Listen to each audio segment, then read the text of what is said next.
Jamaah. Yeay. Oh jamaah. Yeay. Alhamdulillah. Boleh kali tepuk tangan lagi, Masya Allah. Biar semangat ya jamaah yang di rumah juga ya. Sama-sama kita nyari ilmu tuh harus belajarnya harus semangat. Jangan ngantuk-ngantuk, Masya Allah. Buat yang baru bergabung, kita ingatkan lagi. Hari ini kita masih membahas tentang tema yang luar biasa. Temanya adalah memperbaiki hubungan dengan Allah. Alhamdulillah. Nah sekarang kita panggil lagi guru kita Habib Usman. Bib, mohon izin Bib. Masya Allah.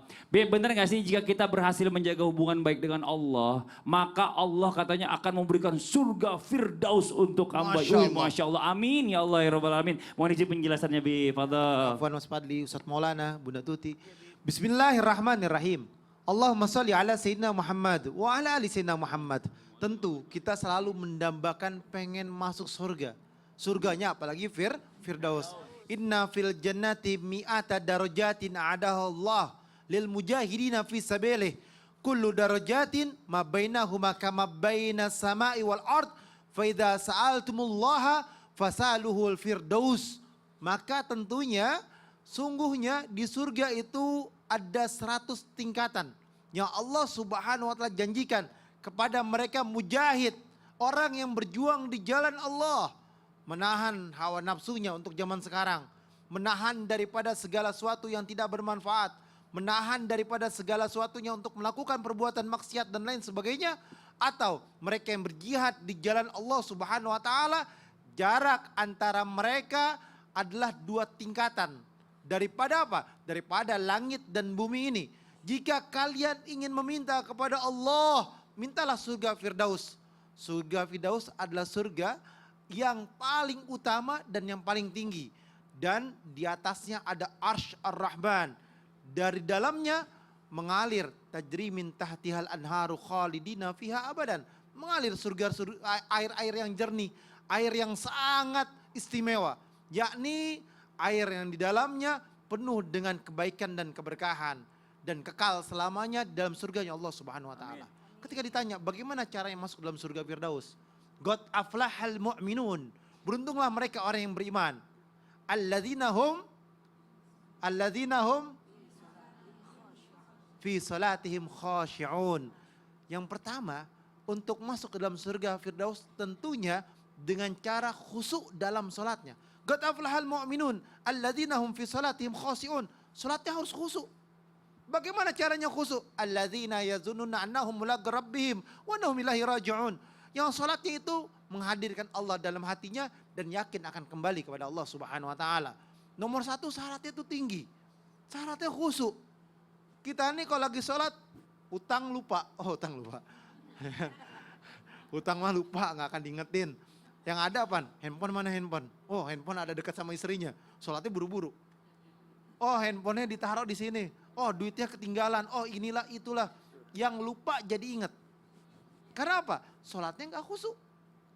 Enggak menghadirkan dirinya dalam makhluk Allah. Inilah yang bahaya bagi manusia. Ada seseorang ketemu pejabat, ketemu kepala daerah, atau ketemu presiden bahkan, atau ketemu siapapun. Dia ketemu, sepatunya lancip, bersih, rapi pakaiannya. Pakai jas, ada yang pakai dasi, ada yang pakai ini itu, rapi. Fokus dengerin dari awal sampai akhir. Nunggu berjam-jam gak jadi masalah. Ini ketemu makhluk. Ingat, makhluk itu hina siapapun mereka. Allah Subhanahu wa taala Tuhan segala-galanya. Wajib bagi kita tunduk dan patuh kepada Allah. Yang pertama khusyuk. Yang kedua apa? Yang kedua adalah janganlah mereka berzina. Jagalah dirinya dan kemaluannya. Jagalah kehidupannya. Jangan sampai melakukan perbuatan tersebut. Yang ketiga apa? Yang ketiga menjalankan perintah Allah yakni bayar zakat. Bayar zakat. Yang keempat apa? Yang keempat dia nggak boleh nipu orang. Berbuat dosa kepada manusia yang lain. Hablum minannasnya bagus, tetangganya, lingkungannya. Janjinya dia tepatin, dia amanah. Masya Allah. Ini yang harus dijalankan. Jadi intinya siapa aja bisa dapat surga Firdaus sebenarnya, Bib? Ada syaratnya tadi. Syaratnya asal tadi dilakuin semua. Yang terakhir ada lagi. Apa lagi tuh, Bib? Sholatnya tepat waktu. Terima kasih banyak, Bib. Tepuk tangan buat Habib Usman.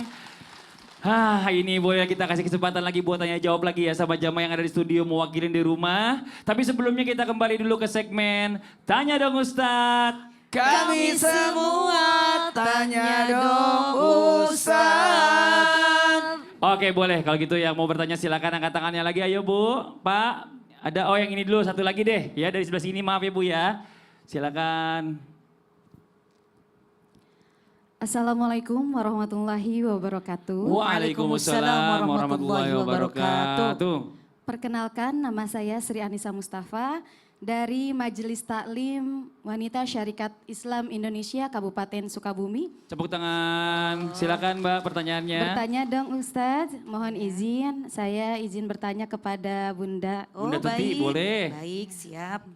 Bunda, benarkah zikir adalah salah satu cara untuk kita memperbaiki hubungan kita dengan Allah? Sekian, terima kasih. Wassalamualaikum Masya warahmatullahi Allah. wabarakatuh. Waalaikumsalam warahmatullahi wabarakatuh. Tahu Terima nggak kasih berapa yang banyak. menanya di situ? Kenapa? Ada 2 orang yang nanya. Mas, oh iya, sama janinnya, Iya. calon bayinya. Lagi hamil. Masya Mudah-mudahan Allah. kehamilannya sehat ya. Silakan Bunda Terima dijawab. kasih, mohon izin Habib Usman dan juga Ustadz Maulana. Apakah benar zikir itu bisa menjadi media pendekatan diri kepada Allah? Jawabannya ya, benar. Kenapa? Karena dengan berzikir itu kita akan selalu mengingat siapa diri kita, siapa Tuhan kita yang telah menciptakan kita. Dan kalau kita selalu mengingat Allah, maka disitulah Allah pun akan mengingat kepada kita. Aku jauh, engkau jauh, aku dekat, engkau dekat. Gitu kan? Nah, udah nanti lanjutan di rumah ya. Kemudian bagaimana agar kita itu selalu dekat dengan Allah? Betul, berzikir mengingat Allah di waktu duduk, di waktu berdiri. Ini kita lagi duduk nih, jangan sampai lengah, tetap di hati kita sebut Allah.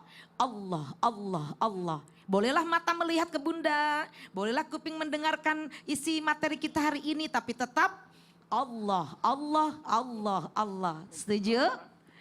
Lagi nyapu ingat kepada Allah. Allah, Allah, Allah, Allah. Berzikir kepada Allah. Subhanallah, walhamdulillah, wala ilaha illallah, wallahu akbar. Betul? Nah itu termasuk zikir kepada Allah. Zikir yang paling utama adalah sholat yang tadi disampaikan oleh Habib Usman. Betul, kan dengan berzikir kepada Allah, dengan khusyuk sholatnya, kita merasakan hadirnya Allah. Dan kalau Allah sudah hadir, kita mengingat Allah, maka kita seperti ada yang melihat. Apa yang kita lakukan, kita yakinkan Allah melihat apa yang kita lakukan. Kita tidak bisa bersembunyi. Dimanapun Allah tahu apa yang kita lakukan, betul? Dan kita jangan lengah karena ada malaikat yang akan mengintai kepada kita. Catatan-catatan kita, kebaikan-kebaikan kita dicatat oleh malaikat raqib dan atid. Dan ketika kita selalu berzikir kepada Allah, insya Allah mudah-mudahan kebiasaan kita berzikir, basah lidah kita menyebut Allah, wafat kita menyebut nama Allah. Amin Bu? Amin. Wafat ingin gak kita dalam keadaan ibadah? Nah kita harus selalu beribadah kepada Allah dan membiasakan diri. Karena kalau kita membiasakan diri kita berzikir kepada Allah, di waktu pagi berzikir, siang berzikir, sore berzikir, malam berzikir, mau tidur berzikir juga, bangun tidur berzikir juga. Pokoknya kita mengingat Allah, Allah pun akan selalu mengingat kepada kita. Dan kalau kita diridhoi oleh Allah, jangankan kita meminta, belum meminta pun karena kita selalu mengingat Allah, Allah akan kasih kepada kita, yakin itu. Betul nggak Bu? Ada orang yang dari pagi sampai sore berzikir aja. Bisa nggak kita begitu? Pengennya mah bisa. Kalau kita semua sudah terpenuhi hajat kita ya. Kita kan masih manusia biasa nih. Kadang berzikir ininya nggak kelakuin. Betul? Kalau kita melakukan ini zikirnya enggak. Nah bagaimana supaya kita seimbang? Kita harus selalu ingat bahwa kita ini adalah milik Allah yang sekali waktu Allah akan mengambil kita tanpa dikasih tahu oleh Allah. Disitulah kita jangan lengah. Jangan apa Bu? Karena berzikir itu merupakan media kita untuk mendekatkan diri kepada Allah. Maka kita harus meningkatkan kualitas zikirnya. Perbanyak kita istighfar. Perbanyak kita bertasbih. Jangan perbanyak kita gibah. Jangan perbanyak kita fitnah. Jangan perbanyak kita menjelek-jelekan orang, menghina-hina orang, betul nggak? Perbanyak berzikir karena itu lebih banyak manfaatnya kepada kita. Ibu, mari kita berzikir mulai dari pagi, siang, sore, malam. Masya Allah. Terima kasih banyak Bunda. Sama-sama, Tepuk Mas tangan Fadli. buat Bunda Tuti. Kita lanjut lagi. Oh, yang mau bertanya lagi boleh silakan angkat tangannya. Mana jamaahnya yang dari sebelah kiri saya nih? Oh, ini depan dulu silakan. Punten. Assalamualaikum warahmatullahi wabarakatuh. Waalaikumsalam warahmatullahi wabarakatuh. Perkenalkan nama saya Neng Isnani Nur Hasanah Dari? dari Jamaah Wanita Syarikat Islam Indonesia Kabupaten Sukabumi. Tepuk tangan dong Bu, ayo biar semangat. Pertanyaannya gimana? Eh, Mau nanya sama siapa dulu deh? Pak Ustadz Ustadz siapa? Maulana. Oh Ustadz Maulana, lu datang aja langsung tahu Kan aja. Ustadz cuma Oh satu. iya benar-benar. Habib, Bunda. Ustazah? Iya. Bunda kan? Iya. Pertanyaannya Ibu. Begini Pak Ustadz, Mm-mm. sedekah itu kan memperbaiki hubungan dengan Allah. Mm-mm. Terus di zaman sekarang serba dikontenin gitu Pak Ustadz ya. Oh. Apa itu juga baik gitu. Terima kasih Pak Oh Ustadz. gitu, itu aja. Iya makasih. Assalamualaikum warahmatullahi wabarakatuh. Waalaikumsalam warahmatullahi wabarakatuh. Tepuk tangan sekali lagi dong. Nah bagaimana dengan sedekah yang dikontenin? Zaman sekarang ini kan begitu. Hey guys. Ya Allah ini bukan tongsis ini mah. Ini tongkatnya bengkok lagi. Izin Bib, Bunda. Satu hal buat kita. Sedekah itu mendekatkan diri kita kepada Allah. Apanya yang sampai sedekah? Apanya yang sampai? Ikhlasnya. Diarahkan kemana ikhlas itu? Niatnya. Innamal a'malu binniat. Jamaah. Bisa enggak sampai kalau tidak ada ikhlasnya? Enggak bisa. Maka kalau bertanya, bagaimana kedekatan kita kepada Allah lewat sedekah? Seberapa ikhlas kita? Nah pertanyaannya, gimana dengan ada orang bersedekah lagi dikontenin? Tolong jangan berburuk sangka. Bisa jadi dia kontenin supaya kita bisa belajar dari situ. Mendapatkan contoh dari konten tersebut. Tetap berbaik. Kan kita tidak tahu niatnya orang. Betul tidak? Bisa jadi dia bersedekah terang-terangan, tapi pernah juga dia bersedekah sembunyi-sembunyi. Kan kita tidak tahu kalau dia bersedekah sama siapa yang ambilin gambarnya. Oh iya. Dengan cara apa? Dia bayar kan? Betul tidak? Bisa jadi berdonasi lebih banyak daripada yang tidak terlihat. Yang terlihat dan yang tidak terlihat.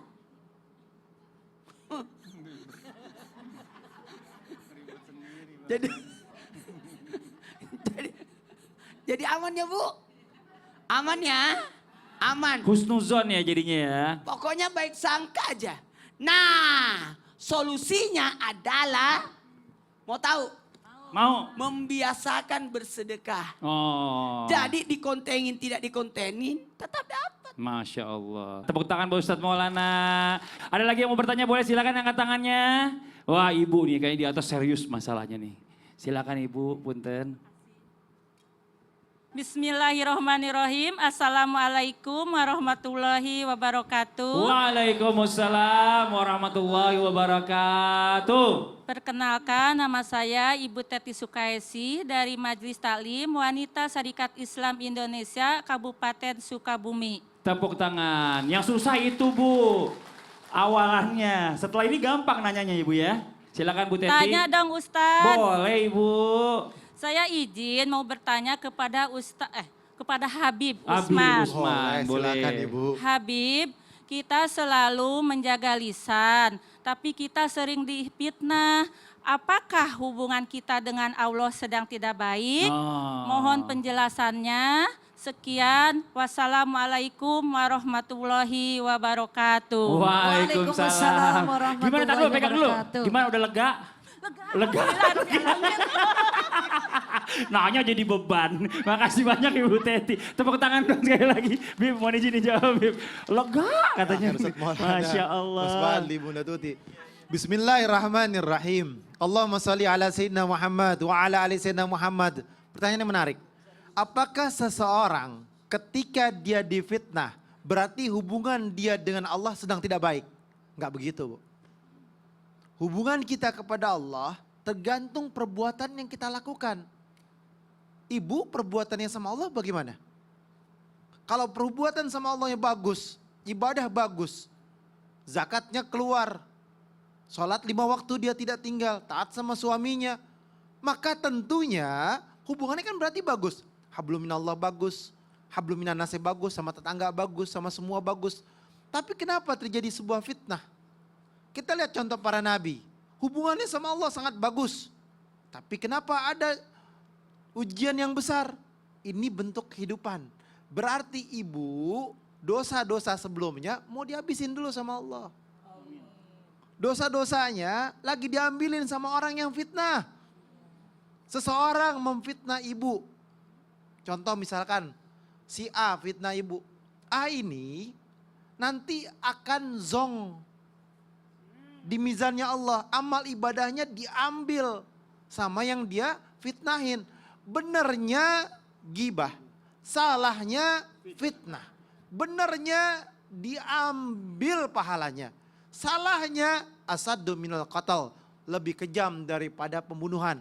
Al fitnatu asyadu minal qatl. Fitnah itu lebih kejam daripada pembunuhan. Hubungan hablum minannasnya harus minta maaf dengan manusia tersebut. Kalau enggak dia celaka. Kalau enggak dia bahaya. Oleh karena itu, jadikan diri kita sebagai hamba Allah yang bisa menjaga lisan kita dengan baik.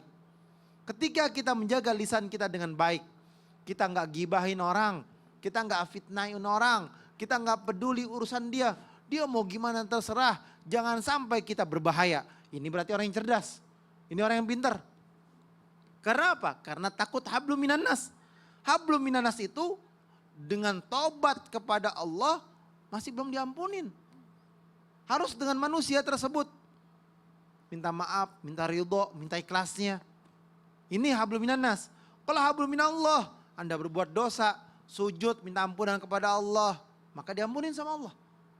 Allah Maha Pengampun, Allah Maha Penyayang, Allah Tuhan kita. Kalau sama manusia, manusia ada dendamnya, manusia ada sakit hatinya, manusia ada syiriknya, ada hasutnya, ada dengkinya. Kita minta maaf, boleh jadi gak dimaafin. Mesti bujuk dulu, rayu dulu, bawa martabak dulu. Kan gitu bahasanya. Atau baik-baikin dulu. Ini hablum minannas susah. Hablum minallah gampang minta maaf, selesai. Oleh karena itu, ayo jaga diri kita, jaga jiwa kita, jaga kehidupan kita, jaga istri kita, jaga suami kita, jaga anak-anak kita untuk selalu ingat kepada Allah dan menjaga hubungannya kepada manusia yang lain sehingga kita diselamatkan dari bahaya lisan. Lidah itu tidak bertulang, tapi lidah itu dahsyat, hancur karena lidah, bahaya karena lidah, bahaya karena ucapan. Sekarang lebih canggih bukan lidah, ketikan. Ya kan? Ketikan kita nih berbahaya. Makanya jaga hati kita, pikiran kita, niscaya perbuatan kita menjadi baik. Hati kita jelek, hati kita kotor, hati kita hasut, syirik, dengki dan lain sebagainya. Pikiran kita jadi hasut, pikiran kita jadi syirik, pikiran kita jadi dengki, pikiran kita jadi buruk. Maka perbuatan kita, lisan kita atau tangan kita ngetiknya jadi penuh dengan kekotoran dan negatif. Nauzubillah. Terima kasih banyak Bib. Satu lagi pertanyaan boleh yo, yang mau bertanya lagi boleh silakan angkat tangannya yo. Wah ini yang di atas nih, dari tadi udah komat kamit, saya lihat kayaknya lagi deg-degan, kayaknya tuh bagaimana ini. Coba mau ditanya apa Ibu? Boleh berdiri ya, silakan. Bismillahirrahmanirrahim. Assalamualaikum warahmatullahi wabarakatuh. Waalaikumsalam warahmatullahi wabarakatuh. Perkenalkan, nama saya Latifah dari Majelis Taklim Wanita Syarikat Islam Indonesia Kabupaten Sukabumi. Tepuk tangan buat Ibu Latifah. Pertanyaannya Ibu. Tanya dong Ustaz. Boleh. Maaf, mohon izin saya mau tanya sama Bunda Tuti. Bunda Tuti boleh. Silakan Ibu. Kan salah satu memperbaiki hubungan dengan Allah yaitu menjauhi larangannya. Benar. Tapi kenapa ya Bunda kok rasanya sulit sekali gitu untuk menahan godaan agar tidak terjerumus Masya Allah. pada apa yang telah dilarangnya gitu. Seperti itu. Baik. Mohon pencerahannya Bunda. Baik. Terima Tarik nafas. kasih. Tarik nafas, Bu. Assalamualaikum warahmatullahi wabarakatuh. Waalaikumsalam warahmatullahi wabarakatuh. Tarik nafas. Alhamdulillah, udah lega, plong katanya ya. Silakan. Tadi Mas Fadli bilangnya salah satu, berarti dia dapat 9. 29. Salah satu. Soalnya 10. Soalnya 10. Ya Allah, baik. Silakan Bunda. Terima kasih mohon izin Habib Usman dan juga Ustadz Maulana dan seluruh guru-guru kita dimanapun berada. Bismillahirrahmanirrahim, pertanyaannya bagus sekali. Ini adalah manusia. Manusia itu kita. Kita ini kadang-kadang benar, kadang-kadang berbuat salah. Ketika kita ingin mendekatkan diri kepada Allah, menjaga hubungan kita dengan Allah, menjebatani kita dengan Allah dengan amalan-amalan ibadah, dengan sholatnya udah khusyuk bisa, dengan puasa bisa, dengan sodako bisa. Tetapi ada di lain hal yang kira-kira kita tidak bisa. Apa? Kemaksiatan biasanya yang tidak bisa kita untuk cepat-cepat kita mengerem diri. Maka bagaimana caranya agar kita bisa tidak terjerumus kepada hal-hal yang tidak baik ketika kita menjalin hubungan baik dengan Allah. Pertama, tingkatkan keimanan. Bagaimana cara meningkatkan keimanan? Banyak mengaji, membaca Al-Quran akan meningkatkan keimanan. Ibu kan tahu ya di dalam Al-Quran disebutkan barang siapa yang selalu membaca Al-Quran akan meningkat imannya. Kemudian sholat itu memang yang paling utama. Bagaimana kita agar kita tidak terjerumus, harus mengetahui bahwa sholat itu akan menghilangkan kita, menghindarkan kita dari perbuatan keji dan munkar. Ketika kita tahu ini perbuatan tidak baik, cepat sadar. Oh ini tidak baik, kita dikasih modal akal oleh Allah. Gunakan akal kita, akal yang sehat. Kalau kita masih anak kecil, masih balita, belum tahu. Anak balita itu kalau baru jalan, dia duduk di sembarang tempat, dia tidak tahu tempat yang bahaya. Betul apa tidak? Tapi kita sudah balik, kita sudah dikasih akal. Maka kita akan mengetahui mana yang baik, mana yang tidak baik. Kedua, kita harus hidup di lingkungan yang membuat kita baik. Karena lingkungan itu akan membentuk pribadi kita, akan membentuk karakter kita. Dengan siapa kita bergaul, maka kita akan terbawa. Biasanya begitu. Ibu kalau tidak bergaul dengan jamaah majlis taklim, malu, malas, maka kita akan terus begitu. Tapi kalau ibu mencoba, saya ini udah bulan Syawal, sudah belajar 1 bulan kemarin. Ada pendidikan disiplin, ada pendidikan ibadah. Banyak sekali pendidikan yang bisa kita ingat yang sudah kita lakukan. Sekarang dipraktekkan, terimplementasikan di bulan Syawal. Tingkatkan lagi. Mana lingkungan yang bisa membawa kita kebaikan, itu akan berpengaruh kepada kita. Betul nggak Bu? Nah yang ketiga kita harus betul-betul menjaga hati. Jagalah hati.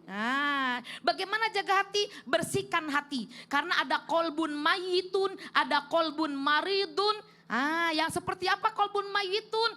Nih yang kita lakukan ini biasanya ada connect dengan pikiran kita, dengan ucapan kita. Kalau hati kita mati, maka kita tidak mau melakukan kebaikan. Yang terlihat keburukan aja, itu hati-hati kita meraba, kita mendiagnosa diri sendiri, jangan-jangan hati kita mati. Ada lagi kolbun maridun. Apa itu kolbun maridun? Hati kita sakit, ada sombong, ada iri, ada dengki, ada takabur. Tidak suka melihat orang lain maju, tidak suka melihat orang lain sukses. Itu kolbun maridun. Dan yang ketiga adalah kolbun yang betul-betul salimun.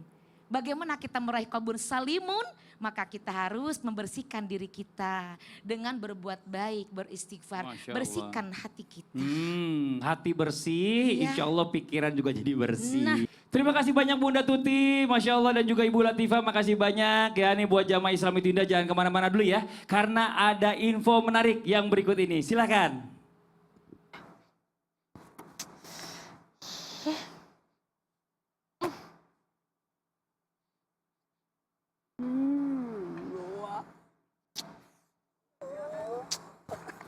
Ih, Pak Ustadz pasti lagi ngeledekin aku deh. Ledekin apa? Lagian kamu kenapa sih marah-marah sendiri? Gimana dong Pak Ustadz? Ini alat sholat aku.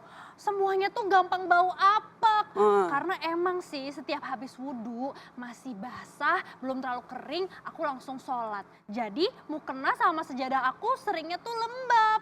Boleh nggak sih sebelum sholat aku semprot wangi-wangian dulu? Tapi apa hukumnya ya wangi-wangian di Islam Pak Ustadz? Emang boleh? Boleh dong. Yang penting parfum yang digunakannya halal. Nih, cium punyaku. Wangi kan? Enak banget wanginya. Karena seperti diriwayatkan dari Anas bin Malik, Rasulullah Shallallahu Alaihi Wasallam bersabda, di dunia ini aku menyukai wanita dan parfum. Sedang salat adalah menentramkan, penentram hatiku. Ketika kita salat dengan alat salat yang wangi juga akan membuat kita nyaman. Jadi semakin khusyuk. Pakainya parfum wangi mewah kayak aku ini. Aku mau dong Pak Ustadz. Coba. Nih. Hah? Ini kan key spray Pak Ustadz. Aku mah udah tahu. Ini yang biasa aku pakai buat nyetrika. Tapi beneran yang ini wanginya emang enak banget. Kayak wangi parfum mewah ya Pak Ustadz. Iya benar, ini kispray. Kispray ini sudah halal. Plus aromanya bikin kita khusus saat salat. Jadi sebelum salat aku tuh selalu semprot baju dan sejadah aku pakai kispray. Karena saat kita sujud, hidung salah satu bagian tubuh yang menyentuh sejadah. Aku cobain praktekin ya.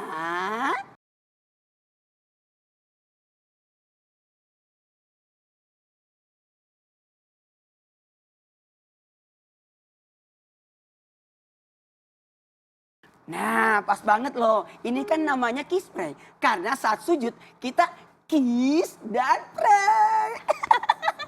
Ih, Pak Ustadz ini lucu banget deh, Masya Allah. Tapi beneran, ini wangi parfum mahal. Aku boleh minta nggak Pak Ustadz? Iya boleh.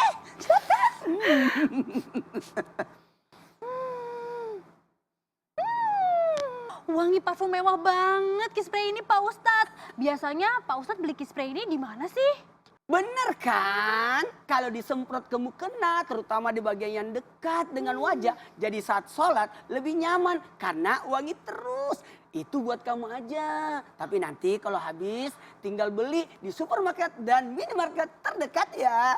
Wah, Masya Allah, barakallahu fik ya Pak Ustadz, terima kasih. Mulai sekarang kalau gitu aku juga kepengen kayak Pak Ustadz deh. Semuanya aku semprot kiss spray. Ke mukena aku, ke kerudung, ke gamis, ke sajadah. Semuanya, biar semuanya jadi wangi mewah sepanjang hari dan gak gampang bau apek. Betul itu. Karena kiss spray wangi mewah teman beribadah. Alhamdulillah. Lillah.